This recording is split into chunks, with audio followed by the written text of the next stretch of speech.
Welcome to Psychic Insights, where pop culture meets higher consciousness and the tea is always a little bit mystical.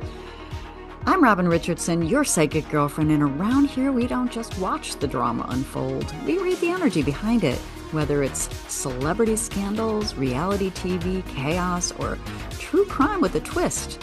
I'm tuning in to bring you the intuitive scoop the headlines miss. So buckle up, because your aura's about to get entertained. Welcome back to my channel. I'm Robin Richardson, your psychic girlfriend. And today we're diving into part 2 of our psychic and spiritual inquiry deep dive into Netflix's The Crash. In part 1, we explored Mackenzie Shirilla's human design, emotional fragmentation, attachment, fantasy versus reality, and the energetic themes underneath the documentary itself. But today I wanted to talk about the family system. Because honestly, after watching the documentary and listening to prison phone calls, reading interviews, and sitting with the energy of this case, I kept feeling like there's a deeper conversation happening underneath all of this. Not just what happened, but how do family dynamics shape identity, emotional accountability, attachment, and reality itself? And before I begin, I want to say this clearly. I deeply empathize with any parent going through something this devastating. I cannot imagine that level of heartbreak, grief, fear, confusion, or emotional collapse. So in this episode, I do have thoughts about the parents, but spiritually, there were moments that made me pause because the energy didn't seem like it was protective. It felt emotionally fused. And I think that's what makes many viewers react emotionally to the parents, not just defense, but fusion. Like the emotional boundaries between the mother, the daughter, the identity, the protection, and reality. And some of it may have become blurred long before the crash actually happened. And one of the comments that really stayed with me from the documentary was the parents describing Mackenzie as someone who never needed discipline. And someone mature enough to move out and live with her boyfriend at 17. Now that statement shook me because psychologically and spiritually I kept asking, what did the family interpret as maturity? Was it emotional intensity, persuasiveness, appearing older, independence, social functionality, relationship attachment? Because emotionally intense teenagers often appear mature while still lacking nervous system regulation, impulse control, grounded identity, accountability, and emotional stability. And honestly, that distinction matters enormously in this story, especially when we're talking about someone who reportedly began dating Dom around 13 years old. Now let's just take that in for a minute. 13 years old. I don't know about you, but at 13, there was no way I could date anyone. I think I was still playing with Barbies. Don't tell anybody. But spiritually, this is what matters. I'm honestly surprised more people aren't talking about it. Not because teenage relationships are automatically wrong, but because one of the biggest questions this documentary raised for me was what happens when emotionally immersive relationship dynamics begin before someone has developed emotional grounding, identity, stability, and emotional maturity. And at 13, identity is still forming. Attachment feels enormous. The nervous system is highly reactive. And emotional validation becomes incredibly powerful psychologically. And then you add social media. Emotional intensity, attachment, validation, relationship dependency, and loose emotional boundaries. And that's a lot for a young nervous system. And honestly, her human design makes this even more important. And if you're new to this particular episode, human design is incredibly helpful in understanding yourself as a blueprint, as a soul blueprint. And Mackenzie was an emotional generator with a 4-6 profile. So relationships deeply affect her emotional identity.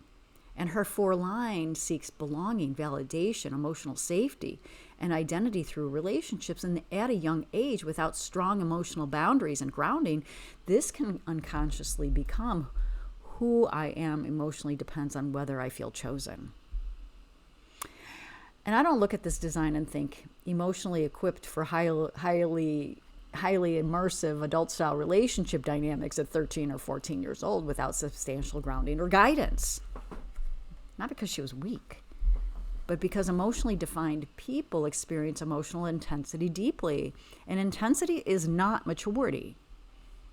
That distinction is one of the deepest spiritual lessons underneath this story. One thing I kept intuitively picking up was emotional permissiveness. Not lack of love, not neglect, but emotionally loose boundaries. I think these two wanted to be the cool parents. Or they weren't emotionally immature themselves and couldn't role model for their daughter. Spiritually and emotionally permissive environments can sometimes unintentionally communicate if you feel strongly enough emotionally, it must be valid. And that's important. Because one thing that really stood out in this documentary was the father describing how he would go to the school after some incident, believe Mackenzie's story straight off, and then quickly position himself emotionally on her side. And again, believing your child is not inherently wrong. But I kept asking, what emotional protection prioritized over curiosity, accountability, or deeper investigation? Because one of the strongest patterns I kept noticing throughout the documentary was how concerning behavior often seemed emotionally softened, explained away, minimized, or reframed inside the family system. And that's where the comments about drug use become psychologically revealing too. Now, he says that his words were taken out of context. But you said the words. And the energy around those comments felt dismissive, resigned, almost like, well, what are you going to do? Sir. Parent is the answer that comes to mind. And many of the viewers I've seen and commenters had the same reaction I did. Oh, sir, your job is to protect her. Not through controlling her, not through locking her in her room, but through boundaries, accountability, supervision, intervention, emotional containment, difficult conversations, consequences when necessary, and protecting a child whose nervous system and judgment were still developing. Sir, that's your job. Especially when substance use, emotional volatility, this can't have just happened outside of the house. They must have known how volatile she was. And at 13, an escalating relationship. Impulsivity issues and concerning behavior patterns. Patterns, people, patterns. And these are already present in this household. And when the father said, what was I supposed to do, lock her in the room? I found myself thinking, well, there's a very large space between controlling a child and failing to create necessary emotional boundaries around behaviors that may already be signaling instability. And that's a deeper conversation. Because healthy parenting is not total control or total freedom. I kept thinking, she's a free-range kid, you know?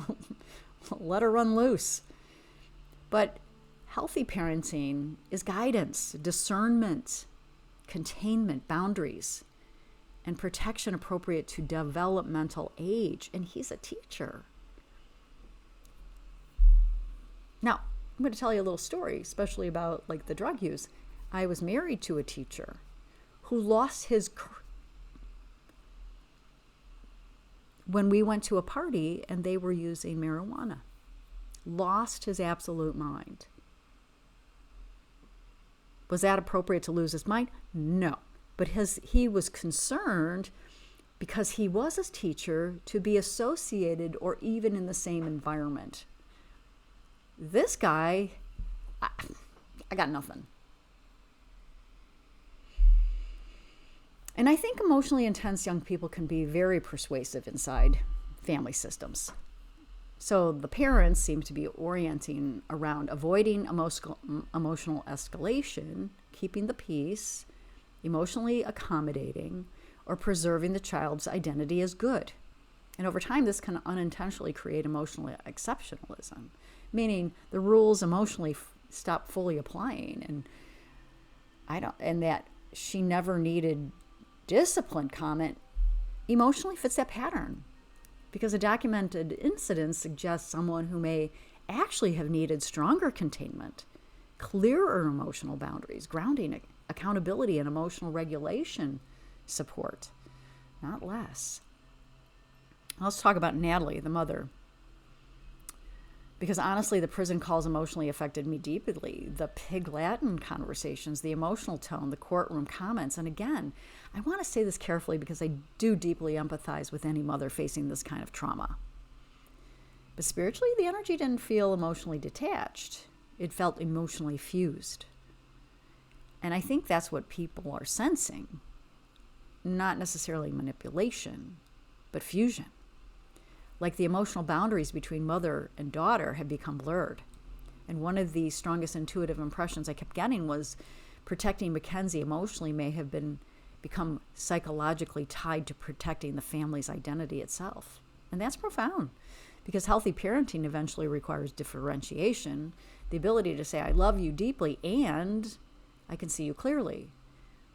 And I kept wondering whether emotional boundaries between Natalie and Mackenzie had become so intertwined that emotionally accepting painful truths felt psychologically unbearable. Not because the love wasn't real, but because emotionally the collapse of the narrative may have felt like annihilation. So let's get into what the cards said, because it had a story, and they were completely revealing to me. The first question I asked was, what unconscious family dynamic may have contributed to emotional instability in this situation? And the cards were interesting, as usual. The birds, the tree, the tower, and the whip.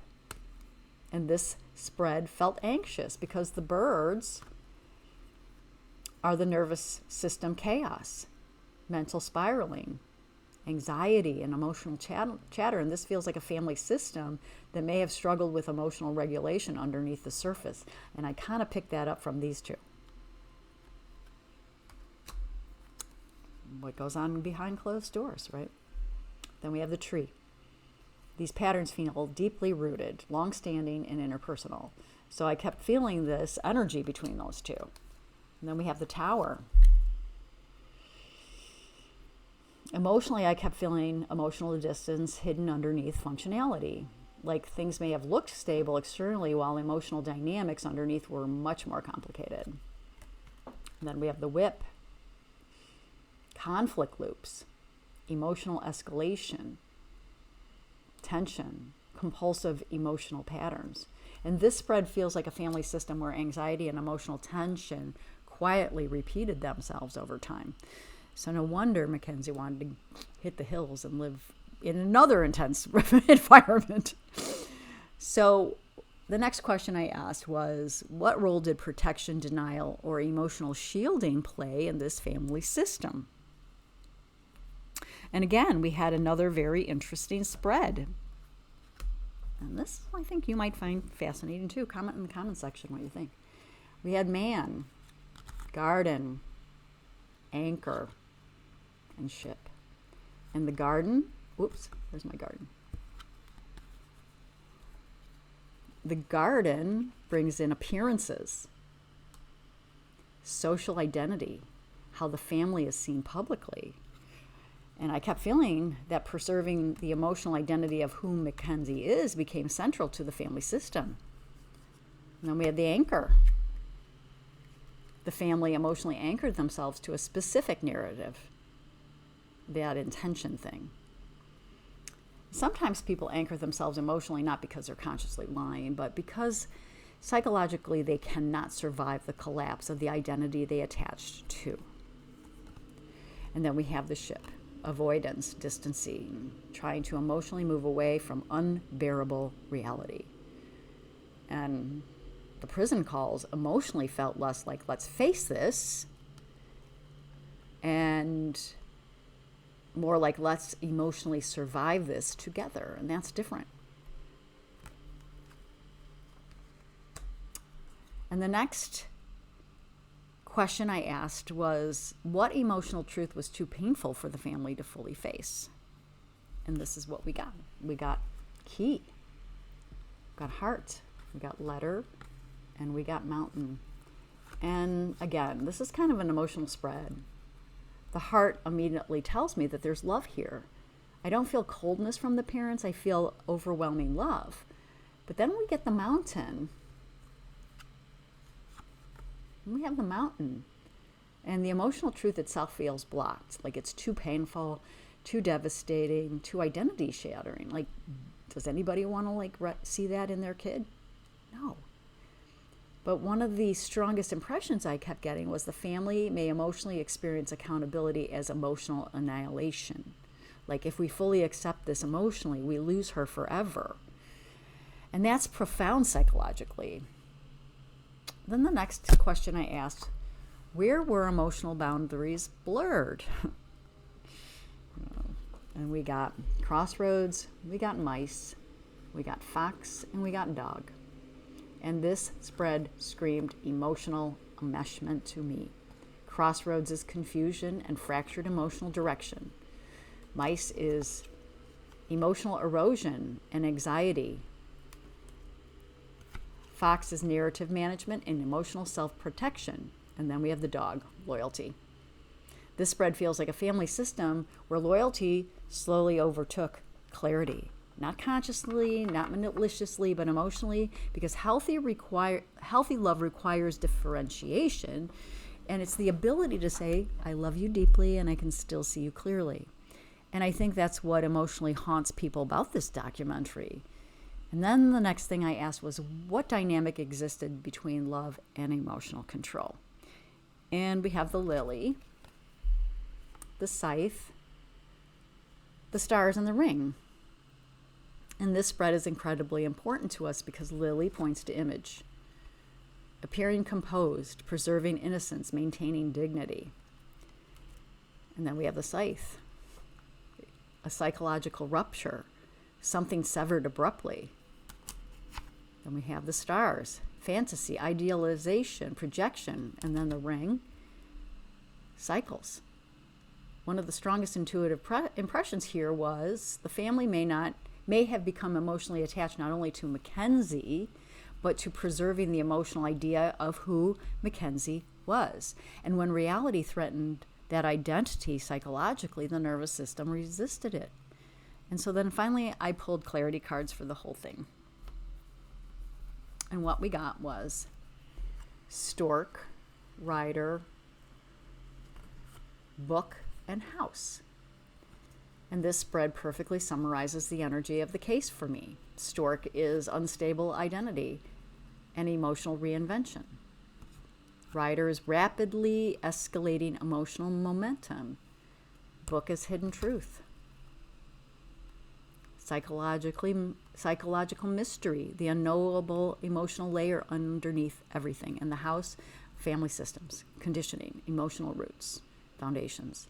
And I think that's where the deepest spiritual conversation exists in this story. Not simply who's guilty, but how do attachment, permissiveness, emotional fusion, identity protection, family loyalty, projection, and unresolved emotional wounds shape reality over time. And I don't think the story is just about one person. I think it's about the family systems, attachment, identity, validation, emotional permissiveness, projection, and what happens when emotional boundaries become blurred too long. And that's why I think that people can't stop talking about this documentary. Because somewhere underneath this story, people recognize pieces of their own families, their own parenting, their own wounds, their own relationships, their own fear, and their own struggle between love and truth. And this is where the real conversation begins. So if this resonated with you, this episode, let me know your thoughts in the comments section. Remember to be kind. And if you'd like more psychic insights, shadow work discussions, human design, and spiritual deep dives into the stories we're all talking about, let me know. And be sure to subscribe, leave a comment, like, and ring the bell so you don't miss anything. I love you guys. Thank you again for supporting my work. I'm Robin Richardson, your psychic girlfriend, and I can see you in the next one.